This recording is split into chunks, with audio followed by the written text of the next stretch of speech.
the Buffalo Nerd Sports Podcast, where we talk history of the game, numbers, and stats. And each week we highlight a charity that's doing good. If you haven't subscribed yet, then you should, because I'm this the real deal. And you know I gotta shout out the Buffalo Bills. Turn it up to the max, sit back and relax. This the Buffalo Nerd Sports Podcast. Let go. Hey, what is up, Bills Mafia? And welcome into this episode of the Buffalo Nerd, your home for Buffalo Bills football with a charity on top. Brought to you by SB Nation on the Buffalo Rumblings YouTube and podcast network. I'm your host, Colt Schroeder. This is your first time joining the show. Thanks for being here. If you're already part of the Nerd Mafia, welcome home. As you can all see, I am joined this week by Mr. Matt Parrino. He's covers the Bills for a multitude of different platforms. You guys probably know him mostly on the Shout podcast, giving you all the energy. Him and Ryan Talbot do a killer job over there. If you, for some reason, have never seen them on this planet, go check it out. But Matt, how are you doing, sir? Bro, this is awesome. Great production value on the show. You got the rap. Now, is that you rapping on the intro? Okay, because that would have been absolutely next level. It was really cool. It had a really good vibe to it. The intro video was super cool. Man, I'm hyped up to be on here. I apologize. I haven't seen your show. I know Buffalo Rumblings. Dude, you guys got so many great shows. I'm so glad you sent me a DM, and how it works is it goes to that secondary folder first, and then you got to kind of cycle through there. I got to be honest, sometimes in the off season, I forget to check. I finally did. And I'm glad that I did, because we connected and I'm able to come on here, man. This is exciting. You got me hyped up a little bit. Yeah, good. I'm glad you're hyped up. I'm super stoked to chat with you. I had Ryan on last year, so I've had the other half of your show. So now I got everybody on board. Matt and I were discussing a little bit before we got started here. We actually share the exact same birthday, to the date, year, all that stuff. We haven't mapped it out to a time, but we're not going to get that crazy with it. But anyways, before we dive into all the football stuff, because Matt's about to disappear into football camp, the Bills are coming hot and heavy this weekend. Everybody's excited. I know I'm pumped up. I know we've been dying for a long time. So before he gets in there, we're going to grab a bunch of knowledge, hang out for a little bit here, and have some fun. But before we do that, we do always like to highlight a charity off the top, right? So, and as the guest, Matt does get to choose the charity we're going to highlight this week. So Matt chose the SPCA. So Matt, why don't you kind of let everybody know why you chose them?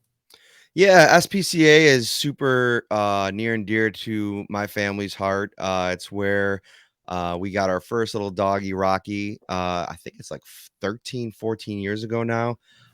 He's been gone about 2 years. But we, it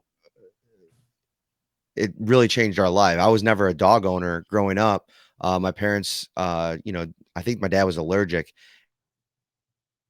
And so when it was at the SPCA, and I love rescues, and my wife is such an animal lover and has put me on to so much of the work that they do. And actually, it's fitting that you had me pick a charity, because my son is going to SPCA camp next week, where he gets to be a veterinarian for a week. So it's super cool. We're excited, and giving support to them for all the work that they do. It's awesome. Yeah, I love it. And when you brought it up, I mean, I hearted it immediately. I'm a rescue owner myself of a bulldog that, is near and dear to my heart. So 100% love it. Everybody knows, I think the SPCA, it's been around a long time. Still a very cool organization. You guys saw there on the video, if you go to your SPCA, that's actually the Erie County SPCA. So you can help out there local to the Buffalo community if that's what you're looking to do. So now we got the good stuff out of the way. Let's talk about some football, and let's have some fun, because I really want to hit this off. I've asked everybody the past 8 weeks, I think, about Jordan Poyer and what they think is going to take place with him in this situation. So far, he's played it cool during the offseason. When I saw he signed with Drew, I got very nervous. But where are you at with the Poyer situation? You think he's going to be here long-term, short-term? What's your thoughts right now? It's really hard to tell. I think he did show a bit of his hand with the fact that he did show up for mandatory minicamp and was a full participant in practice. I think it's going to be more of the same. I don't think that, unless things have taken a bad turn, there hasn't been any reports. And obviously Drew Rosenhaus, very, very plugged in with the big players on the national stage. We haven't seen a report that comes out with any frustrations from their side of the camp. And listen, when this first happened, one of the first things that came out, and I think Brandon Beane said this shortly after too is they have a great relationship dating back years, the Bean regime and Rosenhaus. So I think it's going to be a very professional negotiation. And I think it's fair for Jordan Poyer to want more money. I think he's played above his contract, and he's looking around the league, and there's articles that are coming out calling him the top safety in the league, depending on which league circles you talk to. I mean, he was a first team All-Pro last year. So I think he wants to be paid like that. And he's looking at some of the people that are probably below him on lists, and they're making, 13, 14, 18 million dollars. He's not going to get that high, but I just think he wants to be compensated more. I think he wants, looking down the barrel of the last stretch of his prime, he probably wants some more guaranteed money. And, the game is a tough game, right? Like, you go out, you get injured. I think that there's probably a lot of confidence in the Poyer camp that he can go out and replicate what he did a year ago, especially now with Von Miller on the line in front of him. But you get injured, and that completely takes the air out of your sails when you're about to hit free agency. So, I think that there is potential momentum, possibility to some type of deal that maybe extends him, doesn't even maybe extend him a year, but maybe add a void year and up what he makes this year. So at least he's on par with some of the other contemporaries at his position. And then that allows him to hit the free agent market next year if they can't come to terms on a long-term deal. Or maybe they do figure out a way to make it palpable for the Bills to fit a 3-4 year extension where the money is, the guaranteed money number gets up there, maybe 25 to 30 million, but the yearly hit doesn't hit as hard. And maybe they can push a lot of that pain down the road when, we're going to see a salary cap that absolutely balloons Colt over the next couple of years. So I don't think that part of it's going to be as hard.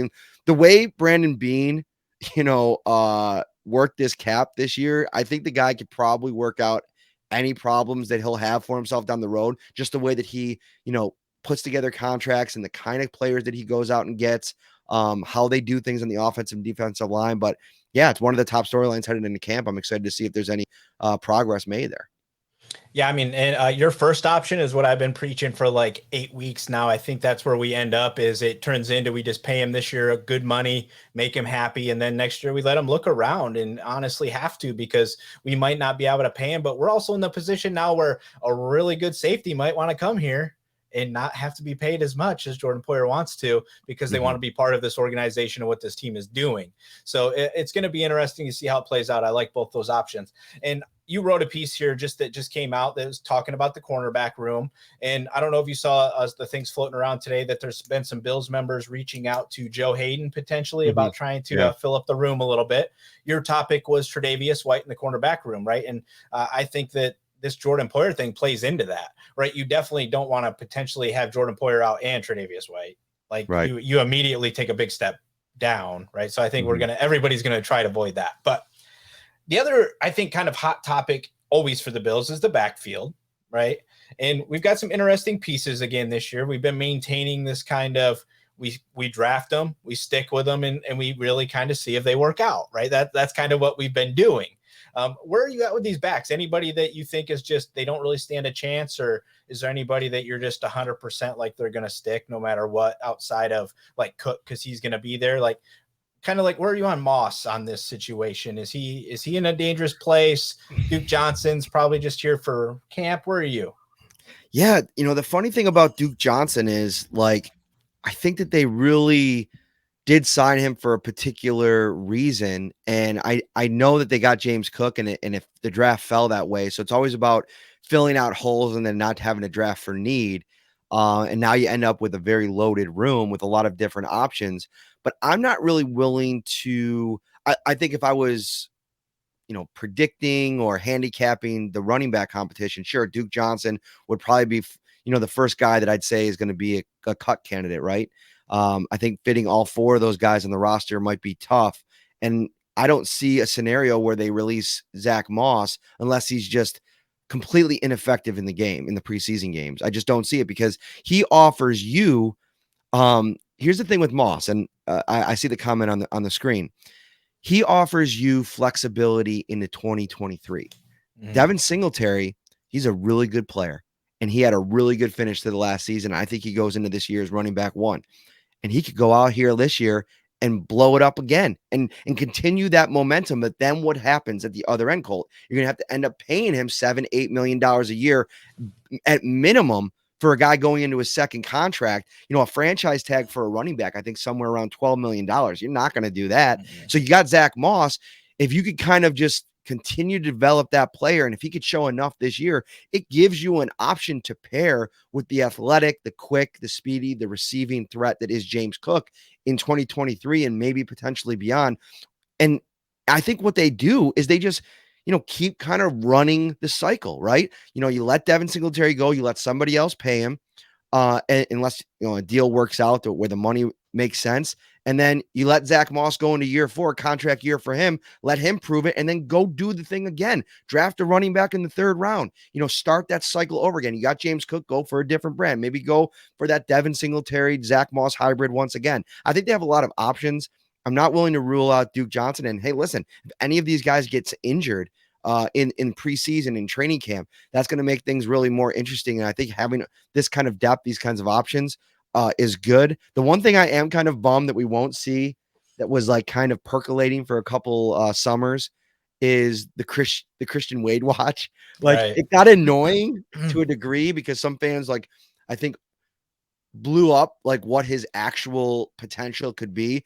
But he did have a couple explosive plays. I would have liked to have seen him in a couple more game situations, but it looks like he's headed back towards the rugby field or pitch, whatever you call it. Yeah. Got it. I mean, it's I agree with you on this. I talked about it last week and I said Zach Moss, I think, is in a safe place. I think he's important to what we do. I think I view the backfield as we are going to keep churning it, right? There's no reason. New England did it for years. Like, what great running back came out of New England? None. They had 6 of them that were good at different things, right? And they just kept rotating them and using them when they needed them, and they would game plan them and they would use them. And I think that's what the Bills want to do. But Singletary did kind of look really good, right? So he might change what you have to do with him, but he might also just be like, hey, I'm cool being here, right? We are getting to that point where we're good at that. But I'm happy to kind of be in the same place with you on that. Where are you on the Taiwan Jones on this? Because he's obviously special teams 100% is what he's all about. Is this a year that you could see he doesn't make it? Yeah, because like I think we'll see it over the course of the next few weeks, like who's running on the punt team in practice, who's getting some of those reps on the second team. And if that could be a situation where you get into the games and you're Matt Smiley and you develop the kind of confidence in somebody that, makes sense in that spot. Maybe it's a Nick McLeod, a fringe guy that, can potentially make the roster and have some versatility on the roster on defense, and then, have a role on special teams. Somebody's got to really prove it though, right? Because Taiwan Jones, he's one of the best gunners in the league, but that skill set's going to fall off at some point. He's getting older. He's in his 30s, and, selling out. I know he only does it for a few plays a game, but you really have to have that long speed and that consistent speed. And that's something that I think they're going to be watching very closely over the next few weeks and the next month to see if he could still do it at a high level. You already have Saran Neal, who's one of the best in the business. Yep. I know he's a leader, but they got a lot of guys that are going to be stepping into bigger roles on special teams. Like Tyrell Dotson's a guy that they have. Tyler Medikevich, Jake Kumaro, if he makes the roster, this will be his 3rd year on teams with them. So they have a lot of guys that have that potential. I know Andre Smith's got that early season suspension, but another guy that, really he's one of the core special teams guys on this team. They're starting to have some turnover with the leadership aspect there. And that makes Taiwan Jones, I think, a little bit more expendable if they could find another gunner. Yeah, I mean, I like that. I think that's 100% spot on right there. So very cool.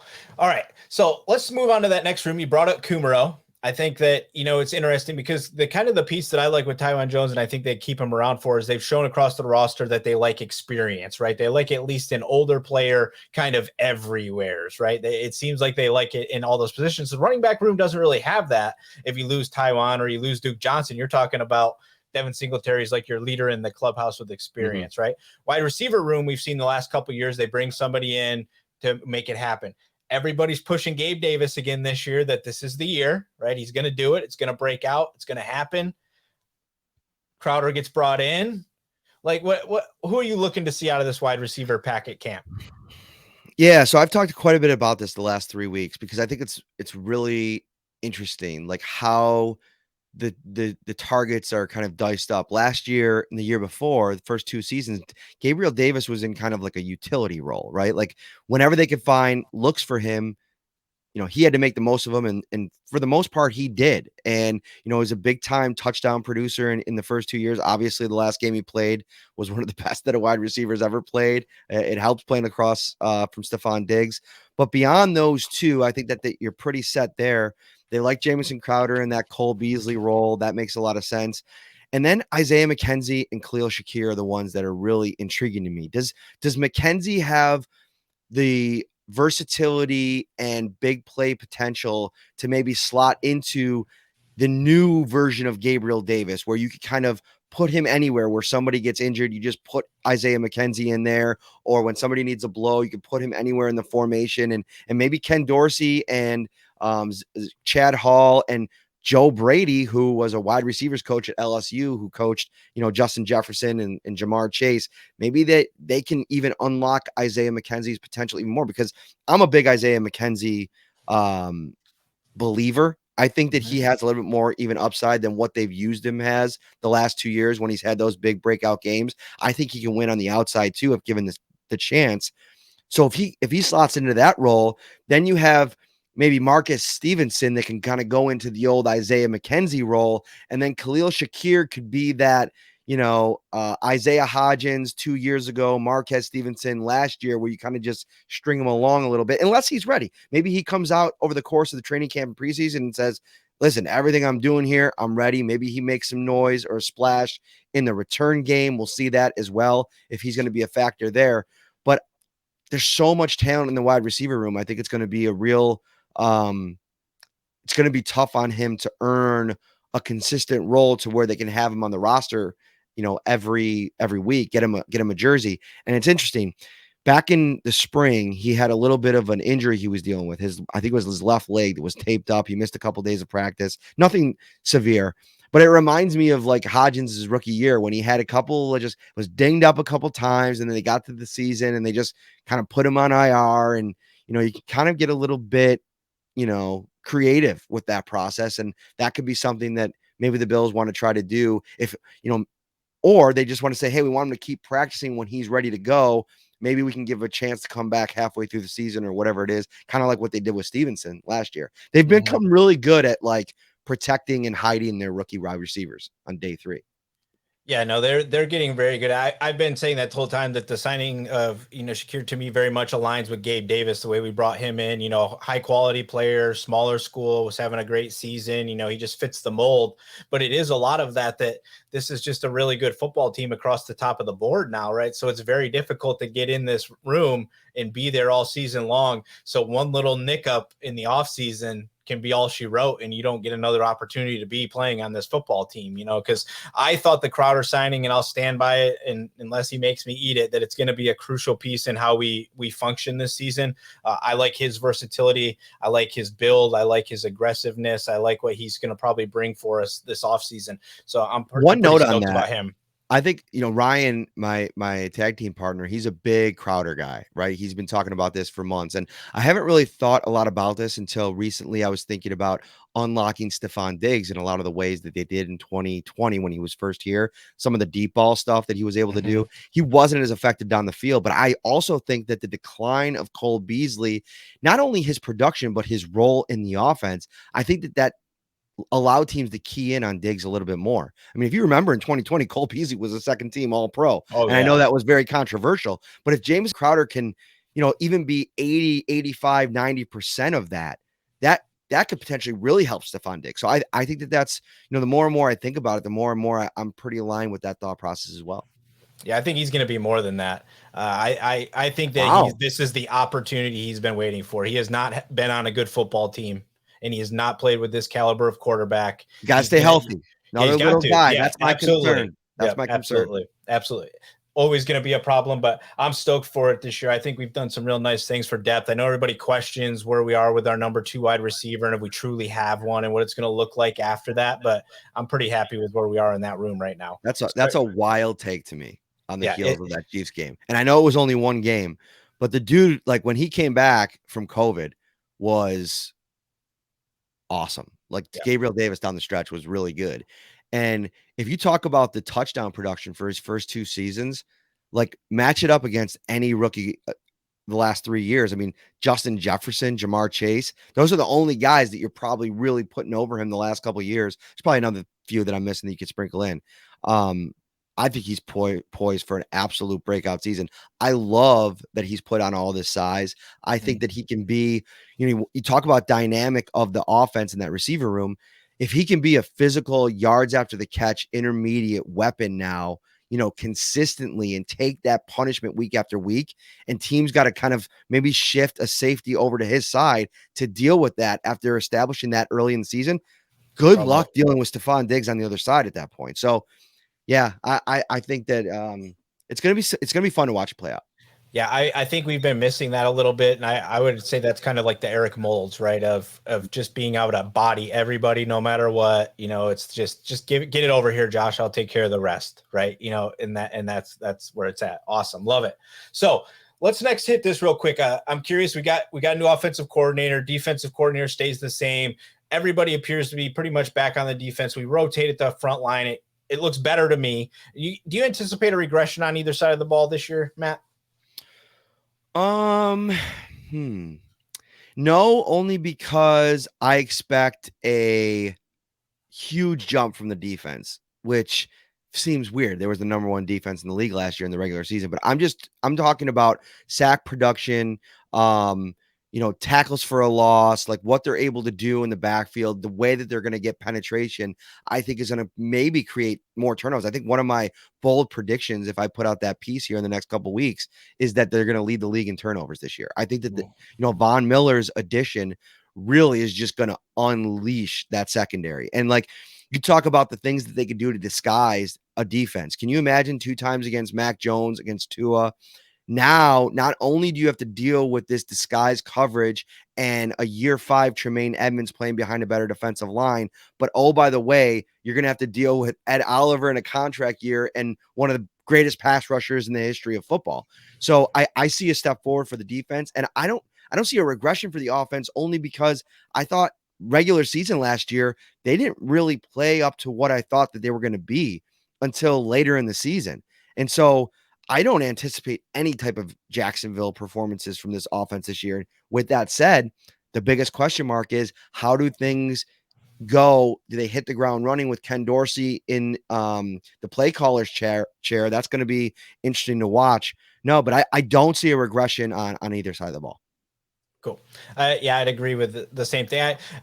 I know last year I agree with that. Like, felt like the first start of the season we came out real hot, right? Like what you kind of anticipate, because people don't really know what you're trying to do yet. Then when teams have a chance to kind of figure out, we saw a lull in the offense last year, right? Where things kind of struggled. We went from 30 some points down to like, hey, we can barely do anything. And then it came back again, when we decided to move some things around. New offensive line guys this year, new offensive line coordinator back, so I'm loving the offense again this season too. I don't think how you can think that it's going to be bad, even if the play calling suspect, because Josh Allen's going to make plays, right? I still think that it's going to end up happening either way.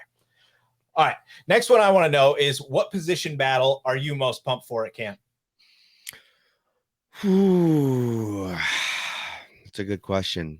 Yeah, because you brought up Ed Oliver. I'm pretty intrigued by that interior to see, because I know those boys want to eat. We got some guys in there now. They're exciting. Yeah, I want to see how it plays out. Like, Daquan Jones, he kind of figures to be the starting one technique next to Ed Oliver, right? Like if you're looking at the contract and, how that thing shakes out. But man, Jordan Phillips played a ton of snaps for them a couple of years ago. They love his versatility. When he's on the field, he could swing to 1, he could swing to 3. He can even rush off the edge at times. So can Tim Settle. Go back and watch 2020 tape from Washington. I watched some of his highlights. Dude, that dude gets it moving off of the edge sometimes. It's really impressive to watch. But let me flip it over to the other side. It's something I wrote about in the offensive line piece to start the week. A lot of people are worried about Spencer Brown missing, the spring. And now going into a very important year too, we've seen what's happened in recent years when guys have dealt with injuries, Cody Ford being the most recent example. It's really set him back in his development. And so if that happens with Spencer Brown, luckily, if you're a Bills fan, the Bills went out and got a reliable swing tackle, need it, have it if you need it starter. And David Questenberry started 17 for the Titans last year, and they had a really good offensive line. So I think that position battle, I think there might be one there to start with. And then also, right guard's interesting to me because you got Ryan Bates.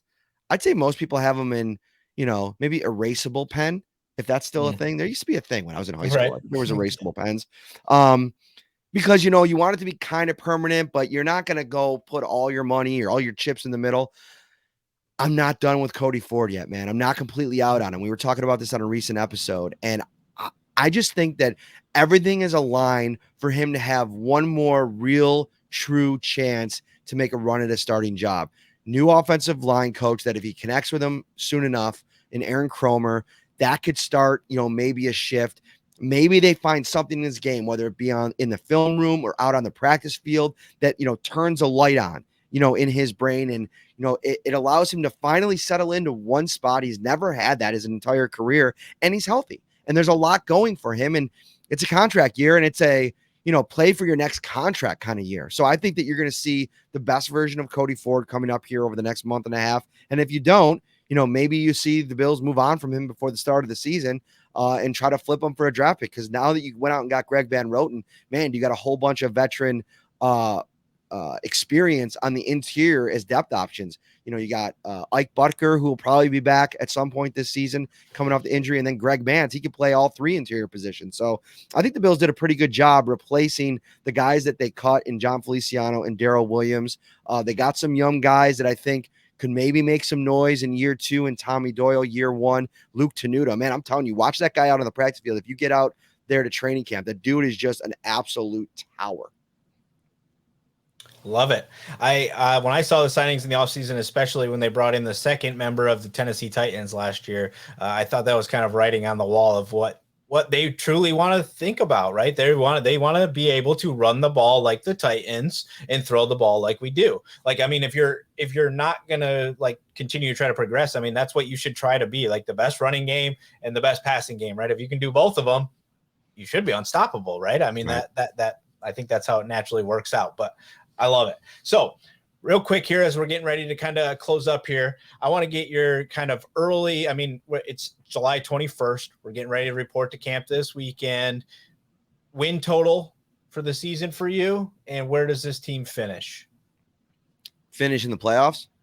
Is this a Super Bowl team for you? Is this we get to the AFC title for you?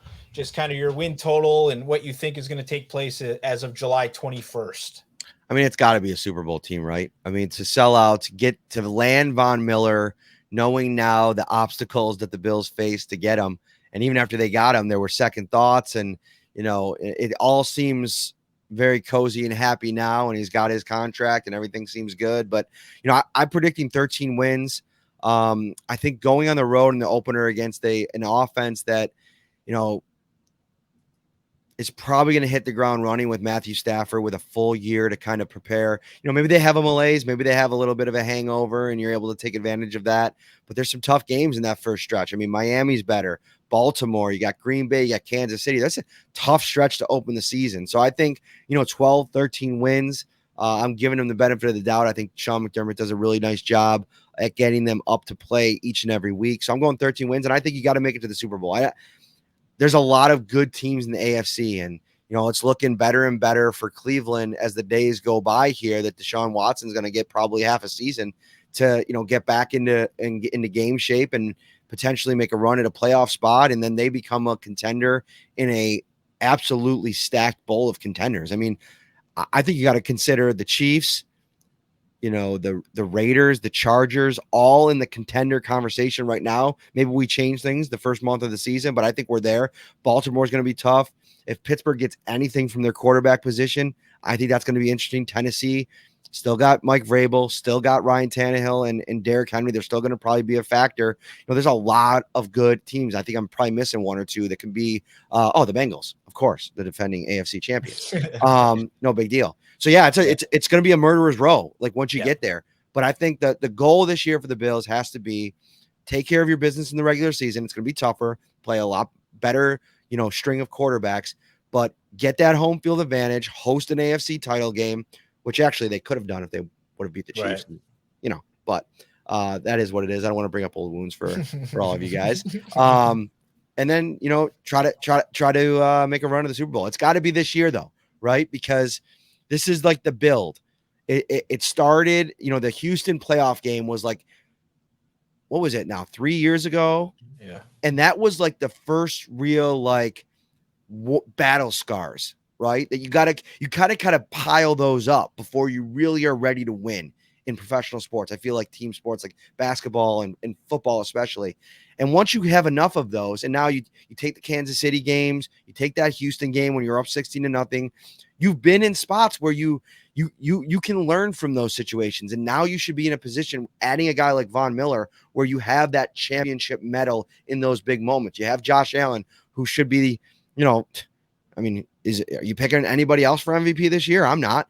And so, yeah, it's got to be Super Bowl or bust this year. Yeah, well, I'm in the same boat. I'm a little nervous about the way the season starts because you typically don't know what teams are going to try to do in the first couple games of the season, and we're playing some tough teams in there that could give us I just keep referencing back to Pittsburgh last season. They were a terrible team, and they gave us trouble in week 1 and beat us, right? And it changed everything, right? So I agree with you 100%. I'm right around 13 wins myself. All right, so that's going to do it for this week's show. Appreciate you coming on, Matt. Before we get out of here, you got anything coming up you want everybody to read? What's going on with you guys? I know you got the big thing going on tomorrow, right? Yes. So you got some stuff you want to shout out? Yes, I will shout out the Shout Buffalo Football podcast live in person tomorrow night. We're at Resurgence Brewing Company. It's at 55 Chicago Street, downtown Buffalo. We're going to have an hour-and-a-half live show. It's going to be our full training camp preview. We got WGR's Jeremy White coming on, Josh Reed, Channel 4 Sports Director, John Scott from Spectrum, and the OG, the Bills Mafia Don, Del Reed is coming out. He's going to come in, class up the joint a little bit. We're going to try some beers. They're unveiling a new beer. It's a Bills specific one. I think it might be Deion Dawkins has a new one. I don't have the full details on that, but that's why you got to come out. You got to check it out. Get a couple beverages in you. We got a lot of people coming out. I have at least 30 Bills folks, whether it be on Twitter or other platforms, that have hit me up. And so it's going to be a huge party right before the party gets started for the 2022 Bills season. Love it. Absolutely. And make sure you guys are following Matt on everything else that he's up to. He writes a lot of good stuff, over at New York Upstate, Syracuse.com. We can keep going and just keep naming things, but we could be here all night where he's writing everything. So appreciate you, Matt, coming on and spending some time with me before you are going to be not even allowed to hang out with your own family. So I truly appreciate that. Everybody, thanks for tuning in. Make sure you guys do head over to yourspca.org if you can and check them out. That's for the Erie County SPCA. I do want to shout out all my friends of the show, the fantasyguru.com, DFS Army, and the Draft Dashboard guys over there. We've been having fun doing a lot of fantasy stuff all off season. Looking forward to the season. Super pumped, super excited. And I know everybody else is too. And it's been a great show. Thanks for coming on again, Matt. Appreciate you, man. Take care, buddy. And of course, go Bills. It's about to make sure you leave a review and subscribe, so you never miss another episode. We'll see you next time. Leg out.